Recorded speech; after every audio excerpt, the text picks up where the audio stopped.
अमेरिकी सदर Donald Trump बैरून ममालिक शूट की गई फिल्मों पर 100% टैरिफ लगाने का इरादा जाहिर कर चुके हैं। अगरचे इसकी वजह वो ये बता रहे हैं कि वो अमेरिकी फिल्म इंडस्ट्री को बचाना चाहते हैं, जो कि उनके बकौल रूबज़वाल है।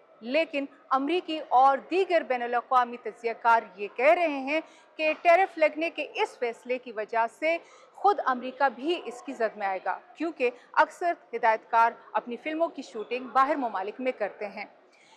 इसके अलावा नाजरीन, इंडिया भी इसकी जद में आएगा, क्योंकि अमेरिका में हॉलीवुड के बाद बॉलीवुड की एक सिग्निफिकेंट प्रेजेंस है। न सिर्फ यहाँ पे अमेरिकन इंडियन डायस्पोरा हिंदी फिल्में देखती है, बल्कि इसमें एक बहुत बड़ी तादाद इंटरनेशनल व्यूअर्स की भी है, फिल्म बिनों की है।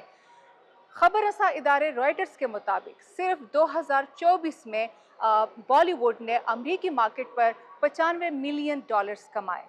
इंडिपेंडेंट उर्दू ने जब अमेरिका में बॉलीवुड फिल्मों की तशहीर करने वाले एक इदारे प्राइम मीडिया से बात की, तो उन्होंने इंडिपेंडेंट उर्दू को बताया कि ट्रंप के इस फैसले के हवाले से वो मज़ीद मालूमात का इंतज़ार कर रहे हैं और फ़िलहाल वो नहीं जानते कि इस फैसले से उन पर क्या असरात मुरतब हो सकते हैं।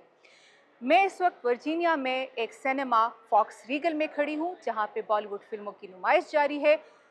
हिंदी फिल्में देखने वाले जो यहाँ पे आने वाले हैं, उनके ख्यालात भी जानते हैं।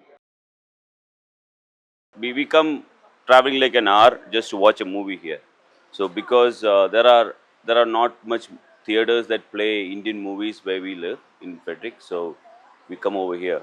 We feel like it will become expensive for a common man to come and watch. This is one of the social event where we gather up as family to come and watch. So it is definitely going to impact any common man when it comes to an increased tariff. It's because it's not one ticket, it's for a family. So it will hit the budget of every family. Maybe it might reduce the income for the US economy on that front because people stop watching movies. It will be very tough for us because this is a really important form of entertainment for us. So yeah, it'll be devastating.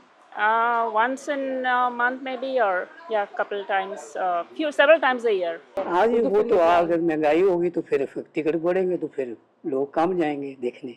देखेंगे जी, आपको अगर जेब इजाजत देगी तो जाएंगे, अगर जेब इजाजत ना देगी तो फिर नहीं जाना सकते। ये उनकी पॉलिसी है जी, हम क्या उनकी पॉलिसी को क्या कर सकते हैं जी, जो उनकी पॉलिसी होगी। बैनुल-अक़वामी तज्ज़ियाकार ये ख़दशात ज़ाहिर कर रहे हैं कि 100% टैरिफ लग जाने का एक इम्पैक्ट ये हो सकता है कि जहाँ पे डिस्ट्रीब्यूशन कंपनीज़ को बहुत ज़्यादा दाम देने पड़ सकते हैं, तो उसके नतीजे में टिकट्स भी महंगी हो सकती हैं।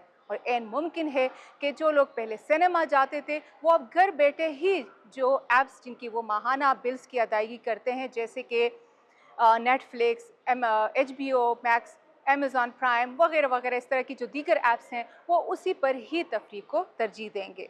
Anila Khalid, independent Urdu, Virginia, United states.